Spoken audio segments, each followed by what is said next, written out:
როდესაც წინა წლებში საგზაო მოძრაობის წესების დარღვევისთვის დაწესებული ჯარიმა გაიზარდა, მაგას არ მოჰყოლია საგზაო შემთხვევების შემცირება. პირიქით, თუ 2023 წელს ჰქონდა 54,000 საგზაო შემთხვევა, 2024 წელს ამან 60,000 გადააჭარბა. ისიც უნდა ითქვას, რომ 2024 წელს თუ ბიუჯეტში აი ამ ჯარიმების სახით შევიდა 170 მილიონი ლარი, 2025 წლის 9 თვეში უკვე 188 მილიონი ლარია შესული. ხოლო წლის ბოლომდე ეს თანხა ალბათ 250 მილიონსაც გაუტოლდება. ხოლო დაანონსებული ჯარიმების გაორმაგების შემთხვევაში ეს ნიშნავს, რომ მომავალი წლის ბოლოსთვის დაახლოებით 9 მილიარდ ლარს ამოიღებენ თქვენი ჯიბიდან აი ამ ჯარიმების და გადასახადების სახით.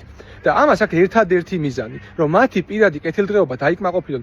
შეგახსენებთ, რომ მაგალითად, როდესაც პარკირების ჯარიმა იყო 10 ლარი, უბრალოდ დეპუტატის ხელფასი იყო პარლამენტში 5,000 ლარი. როდესაც პარკირების ჯარიმა გახდა 50 ლარი, დეპუტატის ხელფასი გახდა 9,000 ლარი. ხოლო ეხლა, როდესაც პარკირების ჯარიმა ხდება 100 ლარი, დეპუტატის ხელფასი გახდა 12,000 ლარი. ანუ ერთადერთი მიზანი აქვს ამ ყველაფერს, რომ მათი ხელფასები და მათი პირადი კეთილდღეობა იყოს უზრუნველყოფილი და აი ეს დაიფინანსონ და აინაზღაურონ. თორემ ესენი რომ ხალხზე ფიქრობდნენ, მაშინ მოაწესრიგებდნენ სატრანსპორტო სისტემას, ბექაუდი შარიას არ შეეძლებოდა ბასლაინზე სიარული და არც ოთარ ფაცხალაძეს და ჩვეულებრივი მოქალაქეები არ დაისჯებოდნენ ამისთვის უზარმაზარი ჯარიმით. ანუ არის ამავე დროს ეს თავგასულობა და ცუდი სატრანსპორტო პოლიტიკა მიზეზი, თუ რატომ გვაქვს ამდენი საგზაო შემთხვევა.